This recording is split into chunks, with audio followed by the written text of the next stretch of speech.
नमस्कार विद्यार्थी मित्रांनो, सर्वप्रथम सर्व मुलांनी पान नंबर 6 काढा. पुस्तकातील पान नंबर 6. तर बघा, मागील इयत्तेत आपण नाम, सर्वनाम, विशेषण व क्रियापद या विकारी शब्दप्रकारांचा अभ्यास केला आहे. या इयत्तेत आपण अविकारी शब्दप्रकारांचा अभ्यास करणार आहोत. क्रियाविशेषण अव्यय, शब्दयोगी अव्यय, उभयान्वयी अव्यय व केवल प्रयोगी अव्यय या शब्दप्रकारांना अविकारी म्हणतात.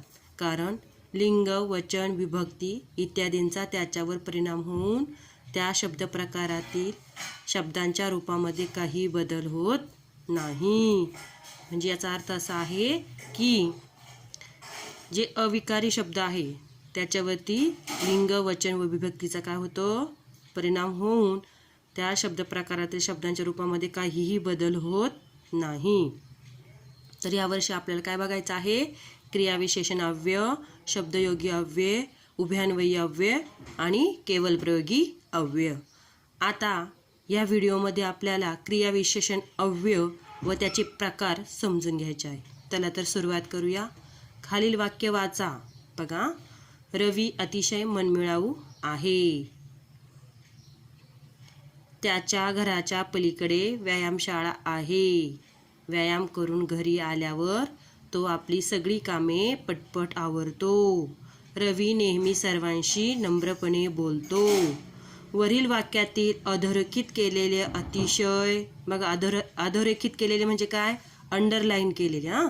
तर बघा, अतिशय दिसते का तुम्हाला? अतिशय, पलीकडे, पटपट, नेहमी हे शब्द क्रियाविशेषण अव्यय आहेत. हे शब्द जे आहेत वाक्यातील क्रियापदाबद्दल विशेष माहिती देतात.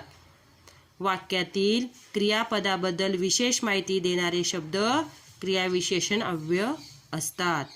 बघा, क्रियाविशेषण अव्ययाची व्याख्या आहे. तर काय आहे? वाक्यातील क्रियापदाबद्दल विशेष माहिती देणाऱ्या शब्दाला, क्रियापदाबद्दल विशेष माहिती देणाऱ्या शब्दाला क्रियाविशेषण अव्यय म्हणतात. तर बघा, रवी अतिशय मनमिळाऊ आहे, हे आपण वाक्य बघितलं. यातलं काय आहे? क्रियापद आहे. आहे कसं आहे? अतिशय मनमिळाऊ. म्हणजे आपण काय करायचं आहे? क्रियापदाला प्रश्न विचारायचा आहे. मग क्रियापदाबद्दल विशेष माहिती सांगणाऱ्या शब्दाला काय म्हणतात? क्रियाविशेषण अव्यय असे म्हणतात. तर बघा पुढे, वाक्यातील क्रिया कधी घडली, कुठे घडली, कशी घडली, किती वेळा घडली यावरून वाक्यातील क्रियाविशेषण अव्ययाचे प्रकार ओळखता येतात. तुम्हाला समजायचं असेल क्रियाविशेषण अव्यय म्हणजे काय? तर मी पुन्हा सांगते, क्रियाविशेषण अव्यय म्हणजे काय? क्रियापदाबद्दल विशेष माहिती सांगणाऱ्या शब्दाला क्रियाविशेषण अव्यय असे म्हणतात. तर आपण बघूया आता क्रियाविशेषण अव्ययाचे प्रकार. तर बघा, पहिला आहे कालवाचक क्रियाविशेषण अव्यय. कोणता आहे पहिला? कालवाचक क्रियाविशेषण अव्यय. तर बघा, पूर्वी शिक्षक पगडी घालत असत. पूर्वी या शब्दाखाली काय केलेले आहे? अंडरलाईन केलेली आहे. पूर्वी शिक्षक पगडी घालत असत. मग आता क्रियापद काय आहे? असत. क्रियापदाला प्रश्न विचारायचा आहे. असत कधी? पूर्वी. म्हणजे यातलं काय आहे? काल. या वाक्यावरून काय होतंय? काळाचा बोध होतो. काल म्हणजे काळ. काल म्हणजे काळ. काळाचा बोध होतो. पूर्वी. मग आपण इथं काय समजायचं की पूर्वी हे काय आहे? कालवाचक क्रियाविशेषण अव्यय. क्रियापदाला प्रश्न विचारलेला आहे.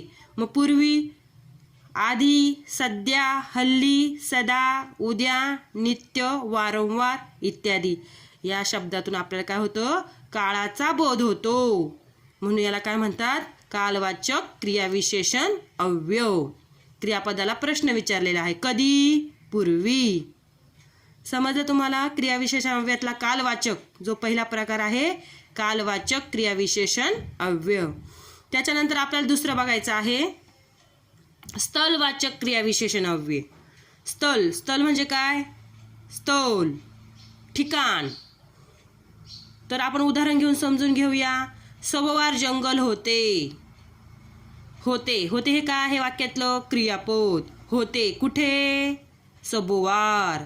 सभोवार काय होतं? जंगल.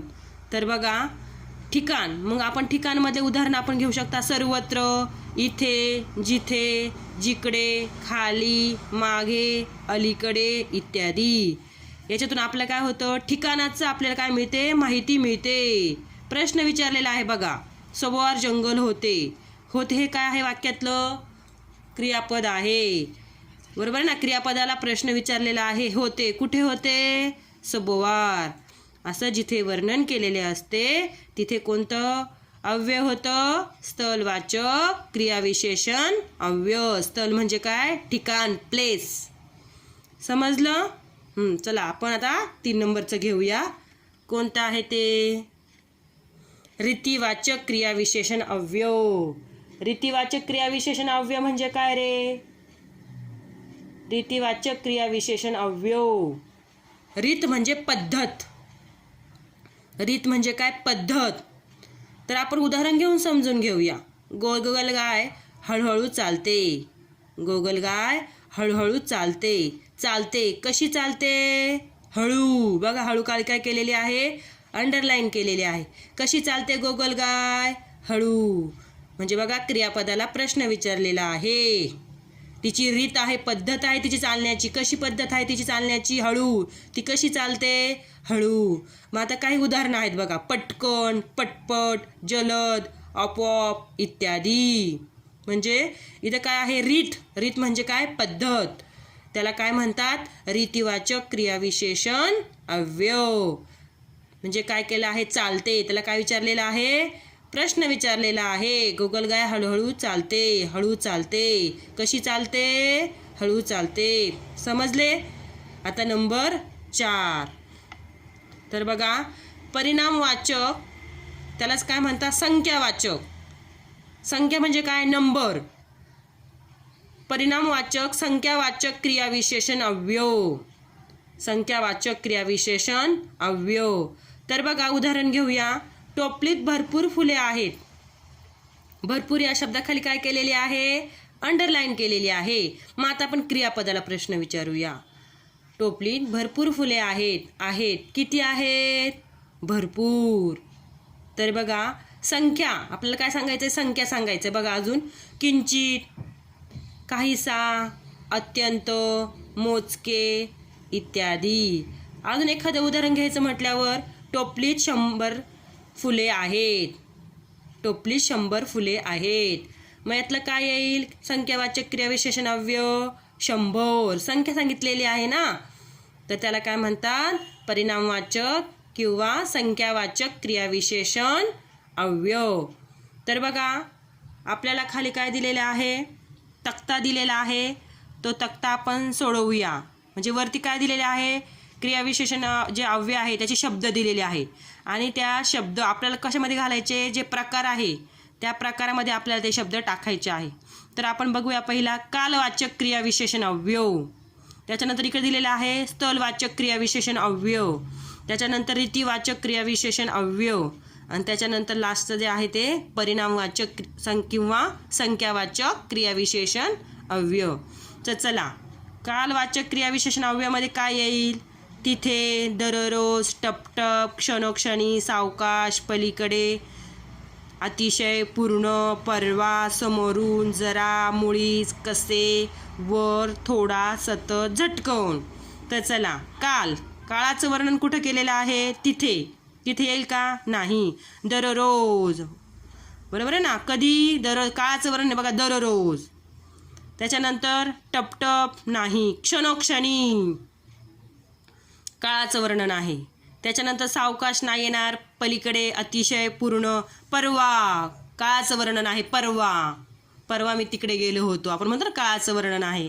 त्याच्यानंतर समोरून नाही येणार. जरा, मुळीच, वर, कसे, थोडा, सतत, झटकन. बघा सतत येईल.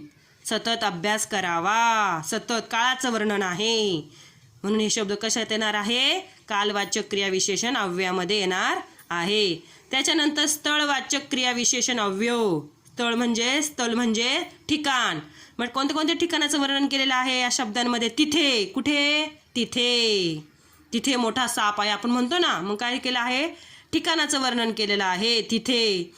दररोज नाही येणार, टपटप क्षणोक्षणी सावकाश पलीकडे. बघा, पलीकडे एक मोठी नदी आहे आपण म्हणतो ना, मग पलीकडे हे काय आहे? ठिकाणाचं वर्णन आहे. म्हणून पलीकडे हा शब्द येईल स्थलवाचक क्रियाविशेषण अव्ययामध्ये. त्याच्यानंतर अतिशय, पूर्ण, परवा, समोरून हत्ती येत आहे, ते पण वर्णन आहे. समोर आहे, कुठे आहे? ठिकाणे. समोरून हत्ती येत आहे, म्हणून समोरून हे काय आहे? स्थलवाचक क्रियाविशेषण अव्यय. त्याच्यानंतर परवा, समोरून, जरा, मुळीच, वर स्थळाचं वर्णन आहे. वर एक मोठा उंदीर आहे. वर हे काय आहे? ठिकाण आहे, ठिकाणाचं वर्णन आहे, म्हणून वर हे काय आहे? स्थलवाचक क्रियाविशेषण अव्यय. त्याच्यानंतर आपल्याला घ्यायचं आहे रीतिवाचक. रीत म्हणजे काय? पद्धत. रीतिवाचक क्रियाविशेषण अव्यय. मग आपण काय घेऊया? तिथे, दररोज, टपटप. पाऊस कसा पडतो? टपटप. रीत आहे पावसाची टपटप पडण्याची. त्याच्यानंतर पुढे कोणता शब्द येईल अजून? सावकाश, पलीकडे, अतिशय, पूर्ण, परवा, समोरून, जरा, मुळीच. रीत आहे. मी मुळीच अभ्यास करणार नाही. तुम्ही म्हणतात की नाही आईला? मुळीच. मग मुळीच आपली तुमची पद्धत आहे. मी मुळीच अभ्यास करणार नाही. आणि मग मुळीच हे काय आहे? रीतिवाचक क्रियाविशेषण अव्यय. त्याच्यानंतर सावकाश. गोगलगाय आपण म्हटलंय ना, सावकाश चालते. सावकाश तिची रीत आहे. आपण काय म्हणतो? तिला झटकन राग येतो. झटकन तिची रीत आहे. झटकन राग येण्याची तिची रीत आहे. झटकन राग येतो तिला. तर बघा, हे काय आहे? रीतिवाचक क्रियाविशेषण अव्यय. त्याच्यानंतर पुढे आहे 4 नंबरचं परिणामवाचक किंवा संख्या. संख्या म्हणजे नंबर. क्रियाविशेषण अव्यय. त्याच्यामध्ये काय येईल मग आता? अतिशय. बरोबर आहे ना? रवी अतिशय मनमिळावू आहे. अतिशय संख्या सांगितलेली आहे, परिणाम सांगितलेला आहे. तर बघा, पूर्ण. मला पूर्ण ग्लास भरून पाणी दे. आपण म्हणतो ना, मला पूर्ण ग्लास भरून पाणी दे. पूर्ण संख्या आहे. अर्धा म्हटलंय का? चतकोर म्हटलंय का? नाही. पूर्ण ग्लास भरून पाणी दे. संख्या आहे. जरा, आपण आपली आई म्हणते जरा दम धर, जरा थांब जरा, म्हणून जरा ही काय आहे? परिणाम आहे, संख्या आहे. थोडा, मला थोडा उशीरच झाला. थोडा ही काय आहे? संख्या आहे. म्हणून त्याला काय म्हणतात? संख्यावाचक क्रियाविशेषण अव्यय. तर आपण आज काय बघितलेलं आहे? क्रियाविशेषण अव्यय आणि त्याचे 4 प्रकार कोणते आहे? मी पुन्हा सांगते. क्रियाविशेषण अव्यय म्हणजे काय? तर क्रियाविशेषण अव्यय म्हणजे काय? तर क्रियापदाबद्दल विशेष माहिती सांगणाऱ्या शब्दाला क्रियाविशेषण अव्यय असे म्हणतात. आपण क्रियाविशेषण अव्ययाचे प्रकार बघितले आहे. कालवाचक क्रियाविशेषण अव्यय, स्थलवाचक क्रियाविशेषण अव्यय, रीतिवाचक क्रियाविशेषण अव्यय आणि परिणामवाचक म्हणजे संख्यावाचक क्रियाविशेषण अव्यय. आता तुम्ही सर्वांनी काय करायचं आहे? हे जे आहे पान नंबर 6, या पान नंबर 6 वरील जे दिलेलं आहे आपण समजून घेऊया. हे पूर्ण जे पेज आहे, हे पूर्ण पान तुम्ही काय करायचं आहे? तुमच्या नोटबुकमध्ये लिहून घ्यायचं आहे. धन्यवाद.